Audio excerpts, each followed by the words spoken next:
आता मागील वर्षी 2024चे 3 पुरस्कार बाकी आहेत. त्यातील तृतीय क्रमांकाचे पारितोषिक विजेते आहे अमरावती येथील रहिवासी गौतम राजू ढोके. त्यांचा काव्यसंग्रह आहे दंगल होतेच कशी.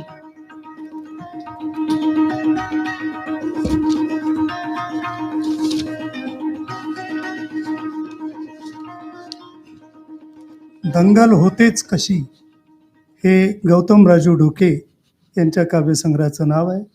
ते बडनेरा अमरावती इथून आलेले आहेत. 2024च्या तृतीय विशाखा काव्य पुरस्काराने ते सन्मानित होत आहे. मानवमुक्ती हा या कवीचा मुख्य ध्यास आहे. गेल्या वर्षी तिशीत असलेल्या या कवीची जाणीव फारच अंतर्मुख करणारी आहे. या निसर्गरम्य सुंदर सृष्टीवर प्रत्येक माणूस माणसासारखा जगला पाहिजे हा कवीचा आशावाद त्याने आपल्या कवितांमधून अधोरेखित केला आहे. त्यांच्या एका कवितेतल्या 4 ओळी आहेत. जगण्या मारण्याच्या भानगडीत तू तुझं सर्वस्व गमावू नकोस. जगण्या मारण्याच्या भानगडीत तू तुझं सर्वस्व गमावू नकोस. सोबत नवीन विचार घेऊन जग. इथे अजूनही हिरव्या झाडानं सावली देणं सोडलेलं नाही.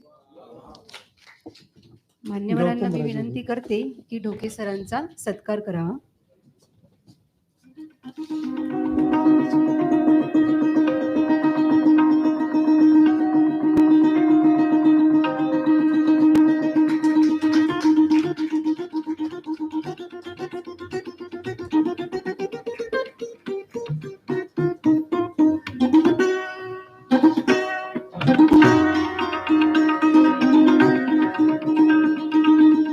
ढोके सरांनी आपली कविता सादर करावी.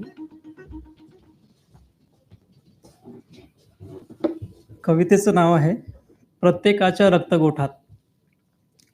प्रत्येकाच्या रक्तगोठात उसळावे अणुऊर्जेचे रक्त. थकलेल्या पायांना फुटाव्या दिशा प्रबुद्ध वाटेच्या. प्रत्येकाच्या रक्तगोठात उसळावे अणुऊर्जेचे रक्त. थकलेल्या पायांना फुटाव्या दिशा प्रबुद्ध वाटेच्या. हिमतीचे आकाश घ्यावे मुठीत आवळून प्रत्येकाने. हिमतीचे आकाश घ्यावे मुठीत आवळून प्रत्येकाने. मगरूर काळाच्या कमरेत हाणावी जोरदार लाथ. सर्व शक्तीनिशी जाणे त्याने. जात मनात कोरून द्वेष पेरणाऱ्यांना भिजू घालावे गरम लघवीत. जात मनात कोरून द्वेष पेरणाऱ्यांना भिजू घालावे गरम लघवीत. मुळीच करायचा नाही लाळ समतेचे स्वच्छ वातावरण दूषित करणाऱ्यांचा. द्यावा गळलेल्या हातांना मजबूत खांद्यांचा आधार. द्यावा गळलेल्या हातांना मजबूत खांद्यांचा आधार. चमचेगिरी सोडून सत्तेचे सूत्र घ्यावे हातात. बनावे सूत्रधार मानवी कल्याणासाठी शेवटच्या माणसाने. मानवी कल्याणासाठी शेवटच्या माणसाने. धन्यवाद सर.